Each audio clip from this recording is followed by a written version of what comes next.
the wonderful Robbie Thomas. Robbie, welcome to the show. Again, thank you so much for having me. That was a very astute introduction, and, I'm honored to be here. I really thank you so much. It's my pleasure. Absolutely. I really don't know where quite to begin because you have such an incredible life and you've done so many incredible things. So I'm actually going to start at the very beginning, and I always ask my psychic friends when they first became of their abilities. Is that something you feel comfortable sharing with my audience? Oh, absolutely. I'm glad you brought this up because in lieu of the show, I released my 9th book, and I just started writing my 10th book, which the question you just asked is the introduction to the book. When we look back at everybody's life in detail and how you became what you are and the path you take and what's reverence of you, I look back at age 2 and 3 and remember talking about angels and discussing with my mother about my imaginary friend and guides. And his name was Carmichael. And talking about, again, angels, guides, and imaginary friends, and growing up and knowing the distinction between life here and was reality and the actual reality of life on the other side, crossing that veil, what comes from beyond and who follows us and who brings us here. And I use the term being reborn. We're born again into this life from our spiritual life where we come from. We all come from God. A lot of people say you tie in God into the ability, and how do you do that? Well, how couldn't you tie it in? And it all stems from God. And it's amazing. It was an amazing life. It still is an amazing life. I love everything that we are given, all of us. I like to think that we're all of a team, and we're all together in this. It's no race, and we all finish in the same time, and we come together. So, yeah, it's stemming back to age 2 and 3 and learning and talking and discussing about the different realms of life and different levels of life living to the teenage years. Well, that's incredible. That's fascinating. And you're absolutely right about the God part of it. I think more people need to have a little bit more hope in whatever God that they pray to. You know what I mean? It's the universal God that we're looking at, and if we have that one little guidance, it makes all the difference in the world. Oh, true. If we didn't have a perspective and the understanding of what is bigger and more than what we are, than what we breathe in this life, we would be really a lost soul. But I look at everybody and the good in everybody. Even though we're in troubled times, the children of God, and that is the creator of everything. So yeah, looking back at the early age, and the discontent I only had was through my teen years, because I figured as a teenager, when I wrote this in my first book about 11 years ago, where if I explained to my peer section, I knew I'd be crushed because you'd have your peer section looking down on you, and I didn't want that. So I had that in for many years. And the only one I really opened up to was my mother. My father knew through the different things growing up what was brought forward and what he seen and heard me talk about. Here's a little story. Back in '94, my mother passed away. As she passed away, my uncle and my aunt pulled me aside and we said, all these years you were right. And I was sitting there and I was still bewildered at my mother passing and didn't understand what they were talking about. But the turned and said, she's looking for you. She was looking for you for a long time. And then now I'll take you back to age 2 and 3. And, you're just an innocent child. Children don't see black and white. We're not jaded. We are a open book as a child. And I used to say, I know I have somebody out there who's a part of me. Either I'm adopted or I have another sister out there. And that troubled my mother for a long time. Before my mother married my father, she was with another man, and they had a child. He didn't stay with my mother, so being out of wedlock, the Roman Catholic Church in the early 60s would take a child away from the mother and give him up for adoption. So come forward again, and Fox did a program about this, and reuniting with my sister. So you look at a 2-year-old, 3-year-old child telling their parents that I know I have another part of me out there. That is incredible. I mean, you felt this connection to this other person that was a relative, your sibling, your brother or your sister. That's intense, Robbie. Yeah, and growing up and even looking at it in hindsight, it was very intense. And then coming full circle, and after she passed, she kept us a secret. And it was amazing just being pulled aside to show this. It's just the relevance of knowing how the ability works. And when we're more acceptant of the ability we have, well then therefore God will give you what you can handle within a day. This is true. Very true. I've always heard that expression. God never gives you more than you can handle, It's very, can I ask you a question, Robbie? And if it's too personal, you don't have to answer. The last thing I want to do is put you on the spot, but did you ever reconnect with your brother or sister? Yeah, absolutely we did. Fox did a little program show, and it was amazing because we went into detail, and this was back in 1994. So, looking back at where we are now, it's 20-some years ago, but it was amazing. It was truly amazing to meet her. She was a spitting image of my mother. The jet black hair, her features, and I know she was out west in Canada, Saskatchewan area. But, it's amazing. I got to meet her, and, not all things fall through in fairy tales and bubblegum and bonbons, but, I got to meet her, and that's the best part about it, Absolutely. And, that's a connection. It's amazing. And as for your mom, I'm sure, I was raised Catholic myself. So my grandparents were very Roman Catholic. And, back in that era, it was very difficult for a woman to raise a child with no man in the house. It was very frowned upon. And I've heard many stories like this where children were taken away and put in an orphanage and adopted by other people. And I just find this story so touching and amazing that you could reconnect. Beautiful, Robbie, just beautiful. Thank you. Well, let's shift gears just a little bit. I wanted to ask you, out of all the cases that you have done, and I know you've done a great many of them, what has been one of the most memorable or one of the most disturbing cases that you can recall? The most memorable would be getting somebody home alive, and there's a few of them. One lady, she used to follow me. I used to have a forums back in the mid to late 90s on the internet, and it was called Robbie Thomas Forums. And people from around the world would come in, and we had up to close to 10,000 members at one time.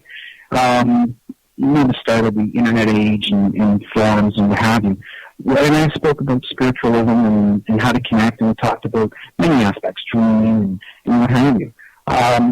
She says, she wrote me a letter and said, I never thought I would have to ever use you. I never dreamt of it. She said, but my daughter is missing, and the police don't know, they're at odds. They got nothing more to go on. She's in the sex slave trade, and we have no to do. We talked on a Thursday. I gave her specific information, and she said, I can't do that. I can't post that on my public social media because my family don't know about it, and so on, and people that she knew. And she goes, my family's not like that. We're really strict religious. And I said, it's either your daughter, and I've done a lot of cases, and I'm very spiritual, so I have to come down to the bones of it. And you either do it or you don't do it, because there's monsters out there who don't care, and you really got to get down to the nitty-gritty.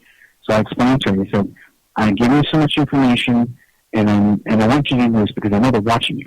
And we hung up on a Thursday with a known void. There was no way she's going to do this, and there's got to be another means. Friday morning rolled around, she hemmed and hawed about it. She said, okay, I'm going to do it. And I said, do exactly what I say. And she did it. She typed it all out, put it out there. She got a phone call that afternoon on Friday. Now, again, she spoke to me, the police didn't know what to do. And this is in Ontario, Canada. And on Sunday, her daughter was home. It was amazing. And that's how it's directed by spirit and what to do. It has absolutely nothing to do with me. It's in the name of God, and they ask. And so when people ask, they receive. It was amazing. So that's a very happy turnaround. We had a similar one as well, and we got that girl home to her mother. And, I look back at that, and that's back in 2007. This one was in 2012, the one prior to I just spoke to about getting it home. And we got a phone call from a very prominent radio program producer saying that one of the main producers were missing. And they're dead. And Hamilton County, Florida, issued a missing persons report. They said somebody who's a very well-known individual in children said he was dead in a hotel room who has ability. And, I don't mar people. I don't knock them, because maybe they had some insight of something that could have been relevant to what they were talking about. But I said, no, he's alive. He'll call you in 3 days, and this is where I feel he is. And sure enough, if you look at all the letters that are accumulating on my website, and that one letter, it says, Robbie, you're an angel. And he was just ticked off, like you said, and they found him exactly where he was. Those are happy stories. Those are stories that you can look back and go, yes, nobody's hurt, everybody's home okay. That's what I like. Going to the dark side of things, where I'm given a photograph. It was a day before Canada Day, and they sent me, I'm thousands of miles away from Kentucky, and they sent me a photograph of a little boy, 4-year-old little boy. And so I'm just talking to this little boy through spirit, and asking, please give me some information. I need something. And it finally started to come. I'm drawing, automatic hand drawing, and all this is on my website. I'm in the missing persons cases, if people can see this. And he tells me stadium lights off. So I'm drawing these circles, and I put stadium lights like off. And then he gives me flashes of what the man would look like. So I'm drawing what I come out of a 4-year-old mindset, and I'm drawing ears pointing in his head. I'm trying to do it right. And if you compare the directive of the photograph I drew to the photograph of the man inside the picture set, it's pretty darn close, because everything was coming in flashes really quick. And then I'm asking certain things. He's showing me an orange vest and construction in front of the home, while where the boy was actually in the middle of his home, where there was construction right in front of his house. And then I got John for stadium. And if you stood on the front porch of the mother's home and you look straight ahead through the little clearing, that was Papa John's Stadium. It was right there. So the boy showing the exact details of where he was located. And then started showing me a white vehicle dark inside. Well, at the time in Kentucky, the garbage trucks were white, and it was dark inside. And we found his body in the garbage. And then, so I'm getting post, I'm getting prior to, I'm getting in the middle. And as I'm getting closer to the middle of this case, if you will, and speaking with this boy, I said, you gotta give me his name, and I shouted it out in my room. And sure enough, Cecil came. So I wrote the name Cecil on top of the hand drawing, and I put an arrow to the monster's head, the individual. And and then there was a break. There was nothing. I thought, I lost the boy, I lost the spirit, and what's going on? Well, at that time, he was being murdered, and I can sense this and feel this. And then there was a connection again. And then I'm getting told he's a repeat offender of boys, 2 other boys. There's a room down in the basement, and I see dogs. So I'm seeing post was that they got the dogs down, the cadaver dogs, in the basement of his home. There was a room in there that he kept them in, and he ended up drowning him in the bathtub. The man's name was Cecil, and everything that was pertaining. If you can't stop the inevitable. That's one thing I've learned over a quarter of a century, almost a quarter of a century in doing this, is you can't stop the inevitable. You may be able to intercede in helping get new information, or if it's God willing, we bring people home with those girls and that boy or that producer who was found alive. In certain circumstances, there's always lessons behind this in how we learn, and we got to cope, and that's just the way life is. So looking at what was the gratification, and if there is anything or any such thing as gratification of a case like this, that guy's in jail. He'll never hurt another child ever again. It's just amazing, and I'm glad that God put him there. Hey, Robbie, I want to ask you a question. It's actually coming from our chat room, and the person wants to know, how do you recover from all of these overwhelming negative cases that you do? How do you go back to getting your Zen? I pray to God daily, all day long. Anything I do, might find my strength from God. There's nothing else you can draw your strength. I've got my family, of course, who stand beside me, stand fast. But you've got to have that personable moment with God, and that's how I do it. I thank my angels, my guides, and I pray for the families. Of course, I'm human. I mean, I break down. I have. I've been on death scenes. I look at the photographs, and I'm there. I'm right on the front lines. I know there's not too many people who do this type of work, but there are some. It's hard. It truly is. I can only imagine. And like you said, I was having this conversation with someone the other day about angels, and I'm sure you can relate to this. When something's going wrong in your life, I always ask my angels to surround me, and it seems like in that moment, in that space and time, take a deep breath. You can feel their energy. You can feel their presence. When you ask, you shall receive. That's the angel particle is very, very important, and I believe each and every one of us have some sort of an angel protecting us or God watching over us in some way. Yeah, we do. Absolutely. Well, I wanted to talk a little bit about, now you are a world-renowned author, and are there any new books in the works anytime soon? Is there a new release? Yeah, I just released my 9th book. It's Parasylum 3. It took me actually 2 years in the making to get it out. It's based on factual events. It's a horror series twisted in fact. And it stems from Paranormal Encounters, which was originally released in 2006. Now, that is me going to Al Capone's speakeasy in the movie Dead Whisper in 2005 and being filmed. Studebaker Mansion in 2005. Mancino State Asylum. So, book 1 is based on the asylum. Book 2 is based on the era of the renegade, gangster, Al Capone type feel. And I called the Rendezvous Hotel in Parasylum 2, the Unleashed. And then we go to Europe. Well, I've been to Europe and on an island, Graciosa Island in the Azores, Cecilia Island in the Azores, and San Miguel. In San Miguel, they have asylums and, history of pirates and what have you. So it's based on the factual events of me being there investigating the pirate times, the swashbucklers, and I've incorporated that into a twisted horror feel.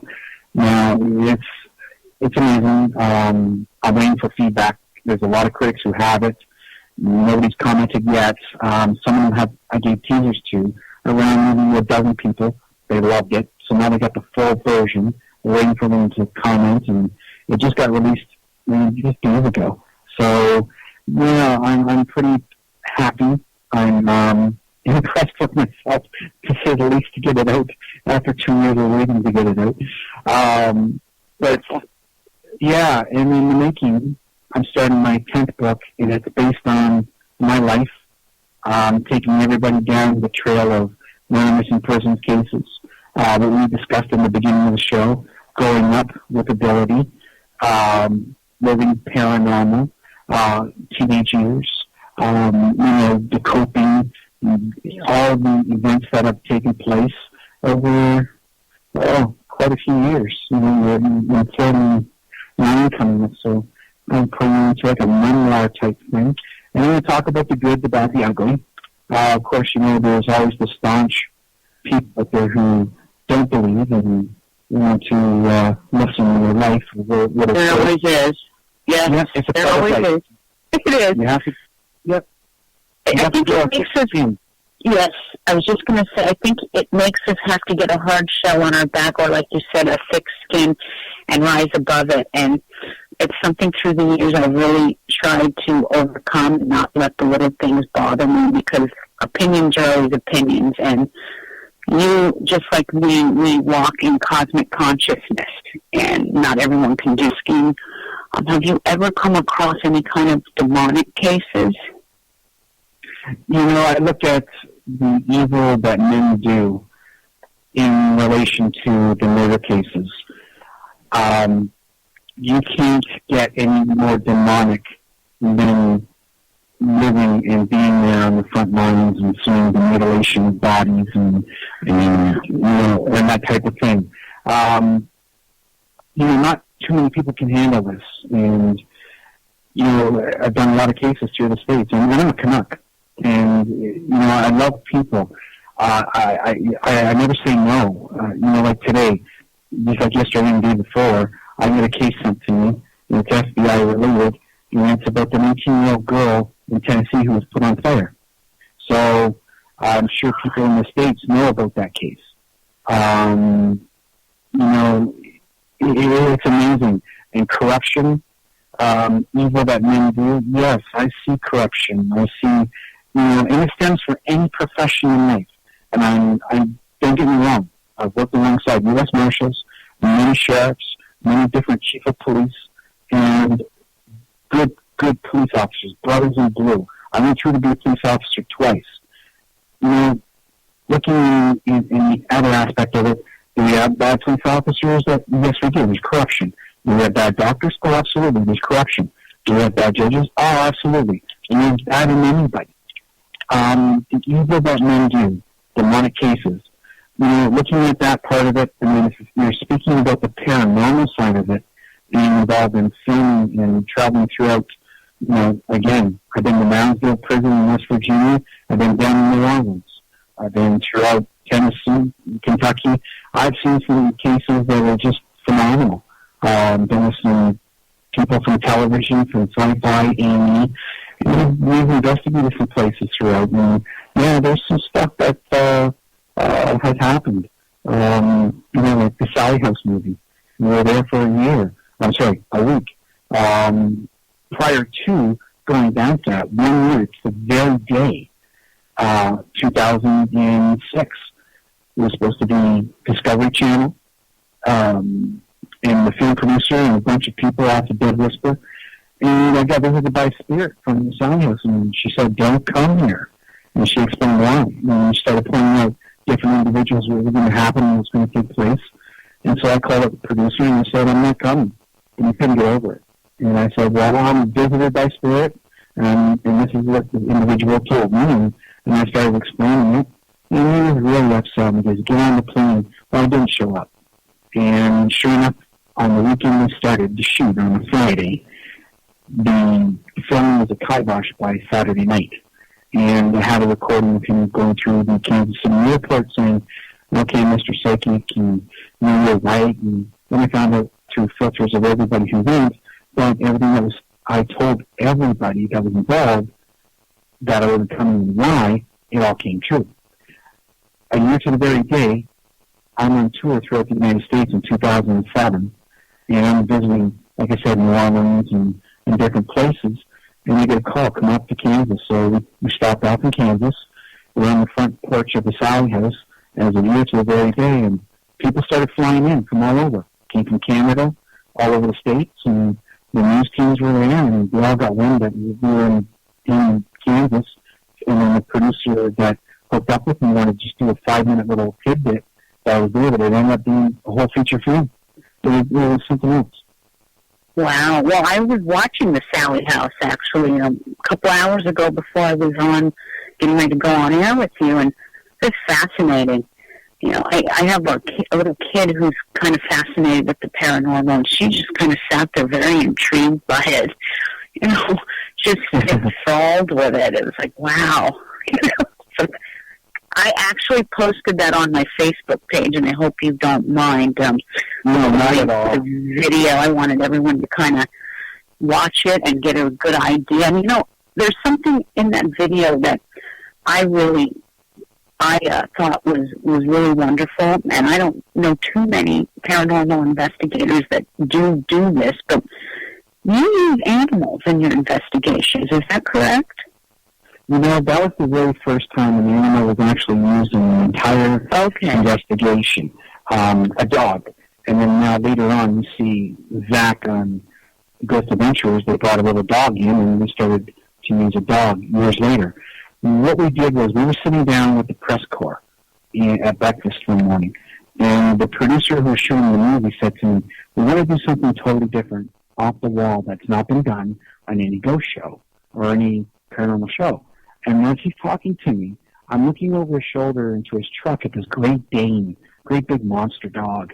And already going through my mind, bring him in, because a dog will be unrehearsed. The dog will be, you know, living it as it sees what I see. And so I suggested it, and there was a lull in the conversation, and there was a roar of laughter. They couldn't believe it, and the producer said, that's a great idea, let's try it. And we did, and sure enough, that poor dog, you know, and PETA, don't get down on him, it was so terrified, it made a beeline for the front door. Oh my After we opened the front door, jumped into his truck, and would not come back out. And it was amazing. It was just a good verification of what was going on. Animals can sense and pick up on it. Do you recommend people using their certain animals in this, or is it too much energy for a pet to deal with? It's like, you know, I regret, and that's a strong word, I regret bringing, and the poor dog name was Andy, beautiful dog. We don't want to put anybody through any turmoil or anything whatsoever that's going to be detrimental to their being. Animals have souls, and, you know, at that time, at that moment, at that instant, you know, for the lack of a better term, I wasn't thinking. You know, I just thought, what better way to show proof? And I don't believe that, you know, we should put animals through that and do such a way to prove the existence of spirit. It's harsh on them. It's like putting a 5-year-old or 6-year-old into a highly active environment. No, I don't believe we should. I agree. I mean, I've seen and heard certain people use pets. I know for my own animals that are in my house, you know, there's things that you'll see an animal look at something and there's nothing there. Animals have that ability that to see certain things that, you know, the average person through a human eye cannot. But I have heard, you know, positive and negative with animals, and like you said, I wouldn't want to hurt anything, you know, animal, 4-legged or 2-legged, you know what I mean? No, not at all. You know, yeah, I understand. And, someone has just messaged me in the chat. I don't know if you would know anything about this. She's saying that animals can smell like cancer on people and some sort of like disease and illness. Have you ever heard of that? Oh, absolutely. They train dogs to, if we really look at the wide spectrum of conditioning on dogs, we train them for police purposes, for border security, for smelling out drugs, cadavers, finding dead beings and people in the ground or trapped. Animals sense people trapped, and yeah, they do. There's a certain breed of dog, by the way, that, if my memory serves me right, that can actually attune. They're already attuned to finding growths or skin cancers and stuff like that. Yeah, it's amazing what our fellow best friends are good at. Absolutely. I just love animals. They're absolutely precious, in my opinion. And they're good for the soul. Good energy. Oh, true. Well, let's see now. I'm going to ask you about, do you have, I know you do, is there something in development coming up that you can share with us, or is that top secret? No, it's funny. I didn't sleep at all last night. And when it rains, it pours. My one show, we'll start out with one to begin with. I created a television series back in 2006, and it deals with working with law enforcement. A lot of people know this. It's called Psychic Profiler. On my page, my website, RobbieThomas.net, there's a case down below with International Police Chief Kevin Smith, one of the most highest-ranking police chiefs in the world. And he was retired, pulled me on his show, and started talking about the baseline killers. But prior to that, I told them how they were going to arrest the baseline killers, who they were, and they've already spoken to them. He goes in detail of all the information that I gave them, and he pulled me back on the show and wanted to talk about it. So I figured, well, I created this program, and I met the right producers who are very spiritual, who really want to bring this forward to help families. I would not do it any other way. It's all about families first, and trying to bring the perspective of finding solace and a resolve to something that is in this world is terrible, and we've already discussed the murder cases. So I asked him, would you be a part of it? And he said, I never believed in psychics, and but I'll believe in you, and I'll do this. So we went down, we filmed the pilot. It was a double homicide, and again, we're in Kentucky, and it was amazing. 20 years they couldn't solve it, and within 20 minutes we had this case solved. The science of him, his police work, and the ability through where I had to explain where I'd find, certain things and where would pertain, where to look for paperwork, and we pulled it all together. That is my baby, and that show there is something for the people. It's got nothing to do, and again, it's got nothing to do with me. It's got everything to do with families. You see so much out there on TV anymore where it's all about, just jumping and just doing things, and there's no resolve. So I wanted to bring something for families. So we did this. Another TV series. Now this is the second one. I'm leaving on Monday, and we're shooting it in Toronto. I can't get really into the specifics of what network. I spoke to the producers today about if I could leak anything out on the show, but this is as far as we can go with this part of Psychic Profiler. Everybody knows it. It's on my website.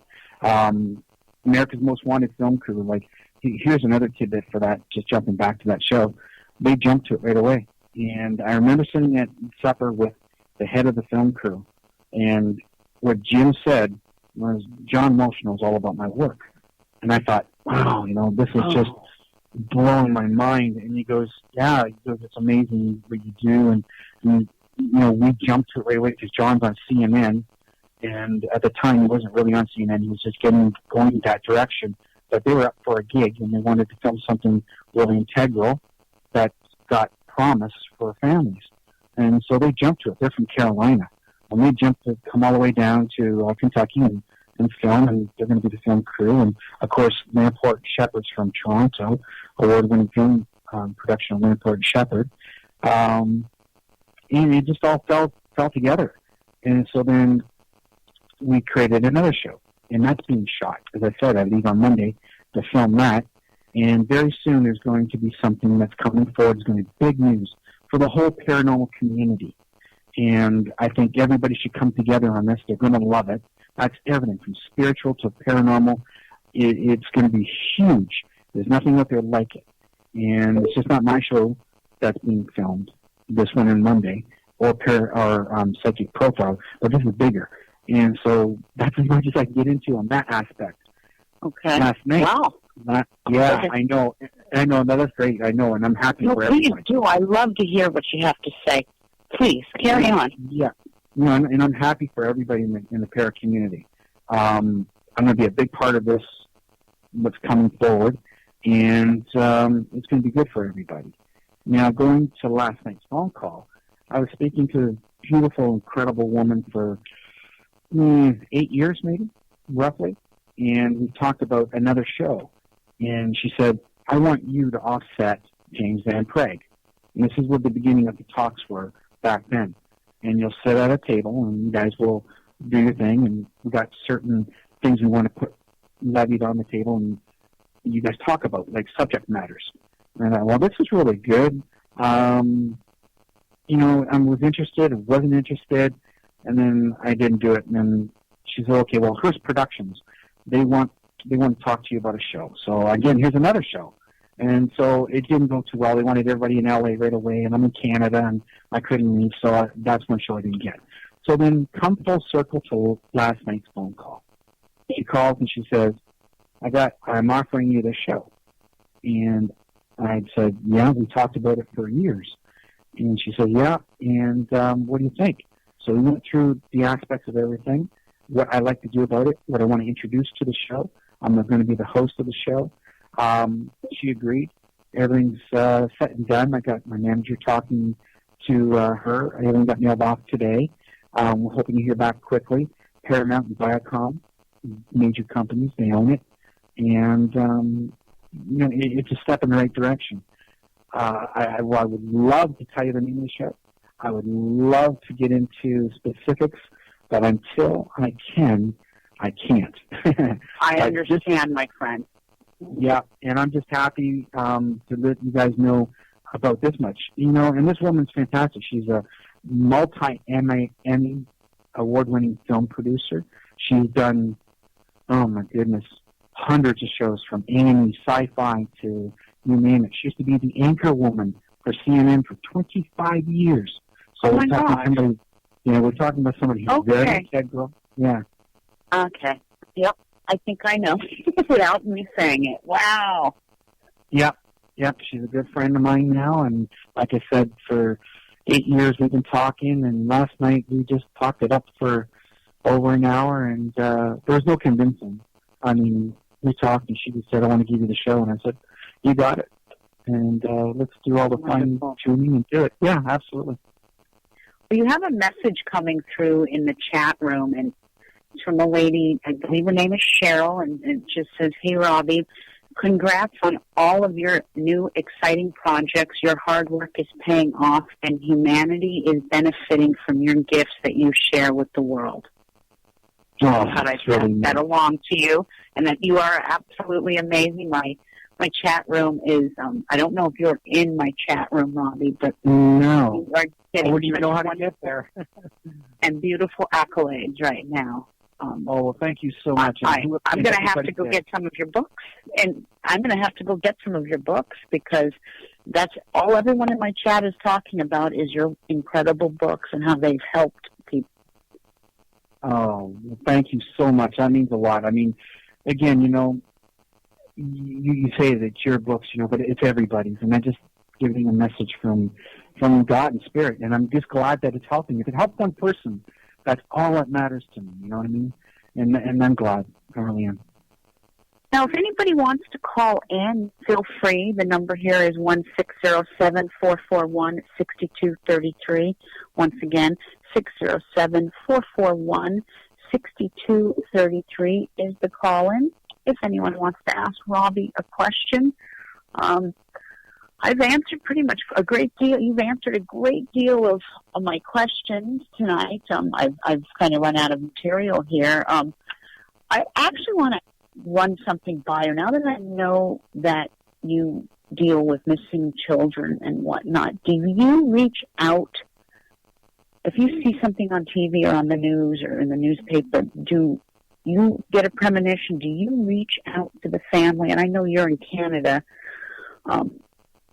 and see if they want help, or do you reach out to the police force first, or do they come to you? Yeah, you know, a long time ago, my first case, and we're almost a quarter of a century backwards, I seen this individual walk across the parking lot, and I was speaking to a good friend of mine who used to be manager of the apartment building. And I seen this black shroud around this guy. And I was staring at him, and I knew what black meant whenever I seen anybody. Is bad. There's something bad deed that they've done, and it's not leaving them. It's a cloud. So Greg, you know, I'll use his first name, Greg, turns and looks over his shoulder, turns back to me and says, "That's Jesse." He goes, "Do you want to meet him?" And I'm curious. And I said, "Sure." So we ended up in his apartment, if you will.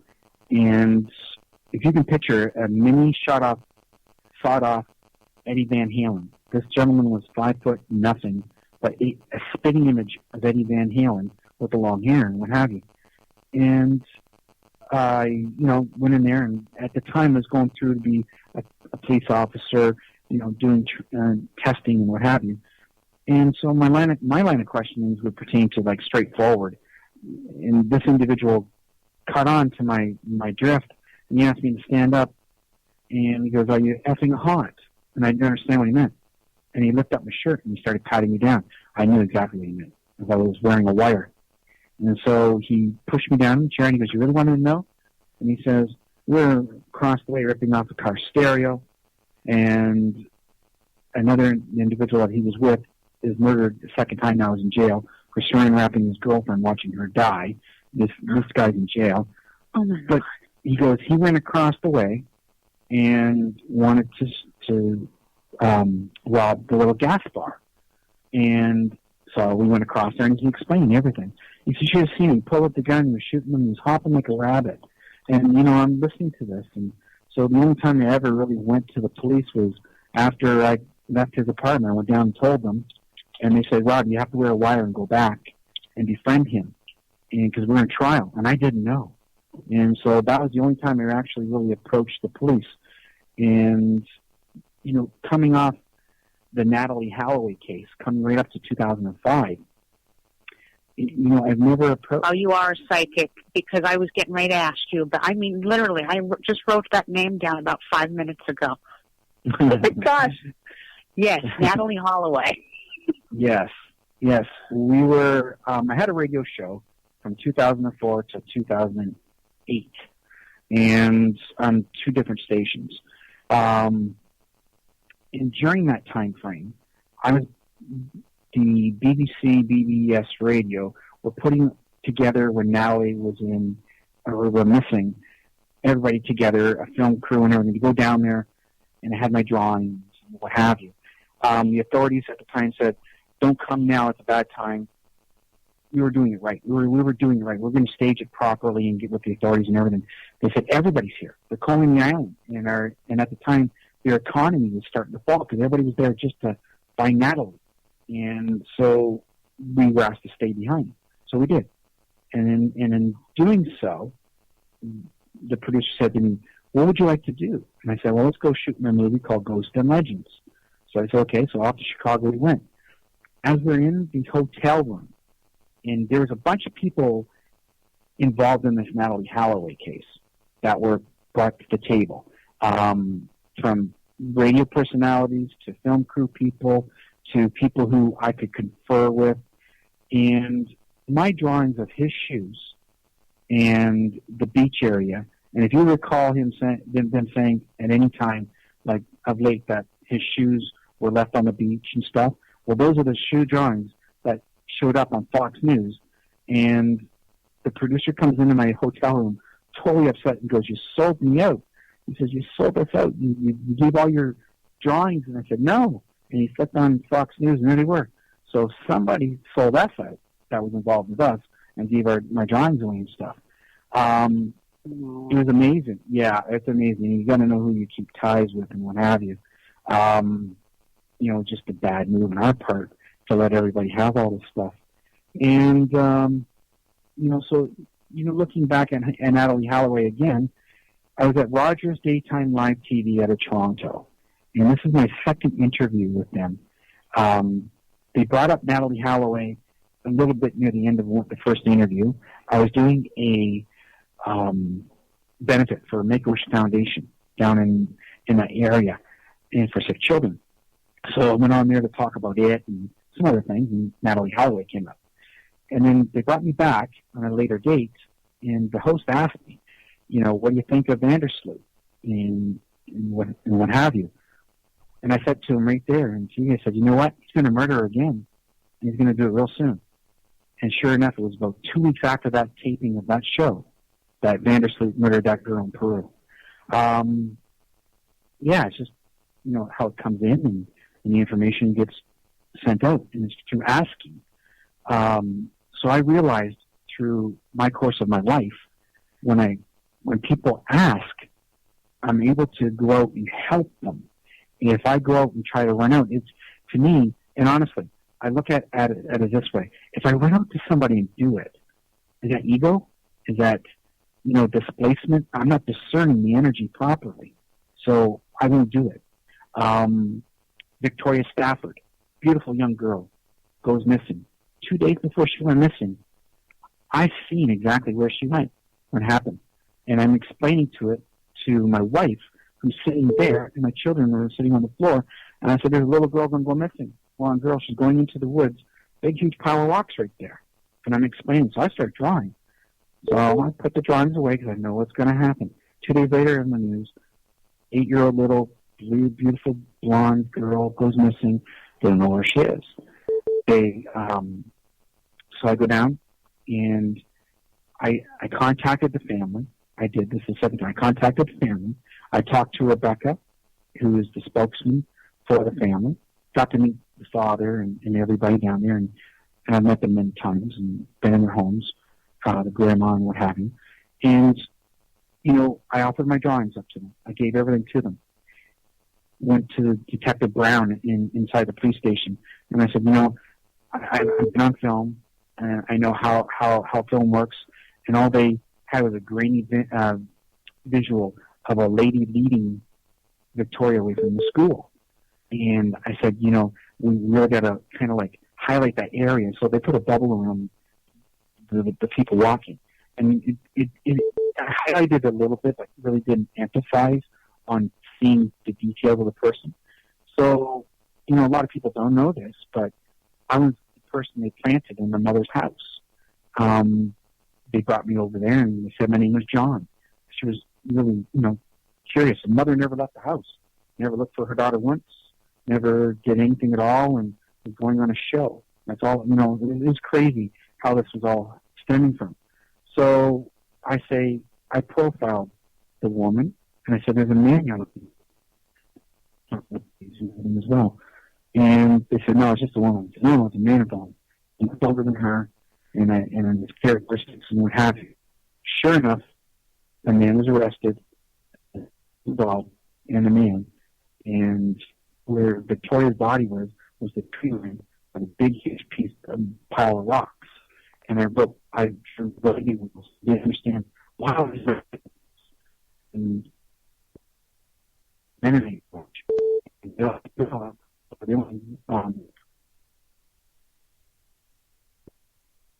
rocks. And it's amazing what she was showing me prior to her going missing, or spirit was. And I look at that and I'm thinking, okay, do I assert myself, or Do I wait? But this is this is the only second really case I really asserted myself in doing so. I find it much better if people come to me. And when I say they do, they do. From Ireland, from England, from Australia, from America, Canada. They come from all over. And like I said today, just today I got that letter of a beautiful 19-year-old lady I don't even know. And the horrid things I read in that letter, that she was set on fire, and this is in Tennessee, and she died when she was 19. Apparently it was on the news, they said. It was a big case down there. And so, there's a backlog of many, many beautiful people and families. And I never say no, and I try to get to everybody I can. And that's the reason why I brought Psychic Profilers forward, is that if I can't do it alone, and I used to take money out of my own pocket to fly these places and travel all through the States, I couldn't do it. I nearly been bankrupt from doing all that myself, and I've never accepted a dime. I'll never take a reward. And people have offered money, I won't take it, because you just don't take money from people. You just don't do that. And so I'm glad that these beautiful guys in Lamport and Shepherd come forward. A lot of people are putting it together, and if it comes forward, then I can help many, many, many families, and it won't cost nothing, And that's the only thing that costs is time. Absolutely. I think that's wonderful quality. Can I ask you a question? Is it difficult to work with the police at times, or is it easy? Difficult? Sometimes it's difficult, but you know what? Brothers in Blue, all those beautiful people who really, a lot of families say they're not doing it, but they really are, and they're really struggling to help families. They're busy, and they get a lot of, and I'm going to be honest, quacks, and call in and say, I'm psychic, I know where this person is, and they're not, and it's hard. I don't know what to say about that, and it's the truth. I only speak the truth, and I've seen it where I've been in office where they go, look at this one, and they throw it in the garbage, and it's amazing. One good friend of mine, he helps out in the Doe Network, and he lives in Boston, and it's painstaking to talk about cases where children and everything are involved, and it was his brother's daughter, and so he asked me would I help, of course. And so I drew my drawings, information, and he doesn't give me no information. Tommy's like, he's straightforward. If you don't know it, then you're not doing it, right? And you're not psychic, whatever. And so I gave him all the information. I didn't give it to Tommy. I gave it to the detective. He said, I want you to do what you do, and I want you to fax it to the detective, and that way there it's real. So I did. And the detective, I called him up first, and I said, I'm going to send this to you, Detective Morset. And he goes, okay. And he's in and on, and he's a busy man, and whatever. So I sent it to him. No later than 5 minutes later, he calls me back on my phone, and he goes, listen, did you talk to anybody? Did you tell them? Did they give you information on this? And I didn't. I just drew it all up like it was supposed to be. They had the man in jail. They had a guy there already in jail. Wow. It's amazing the way spirit moves. And, they're not difficult. I would use a better choice word of saying that they're very busy, loving individuals who take and want to help families. And sometimes their hands get tied, and they need that little piece of information and, or a little lead that gets them to that next step that they can actually go ahead and finish their case and solve their case. I just look at it as we're tools. Absolutely. We are. We're all tools. We're all, messengers of God in some way. You know what I mean? We all have a certain gift that we give to this world, and you're a beautiful gift, Robbie. Can you believe we're out of time already? An hour went by quick. It did. It really did. I could talk to you for another hour. It was such an honor to have you on the show, and I am so excited. And can you just let everybody know where they can get your book? Is it Amazon? You can get my book on Amazon worldwide, or you can go to your local bookstore and you can have them to order it in if they don't have it in Indigo Chapter bookstores in Canada, Barnes & Noble, Books A Million. Yeah, you can get them anywhere. And you can also check out www.robbiethomas.net. That is your website, correct? And that's correct, yes. All right. And, hey, will you join me again sometime in the very near future? You were an absolute pleasure to have this evening. Oh, yeah, absolutely. And I thank you so much for having me. Absolutely. Anytime. And God bless you. Thank you for all that you do for all of us. No, thank you, and everyone out there. All right, folks. It's about that time. Big round of applause to my wonderful guest tonight, Robbie Thomas. It was a wonderful show. I hope everyone out there has a wonderful weekend. Stay safe. And we will do it all again next week. Light and love to everyone. Good night. Good night, Robbie. Good night now.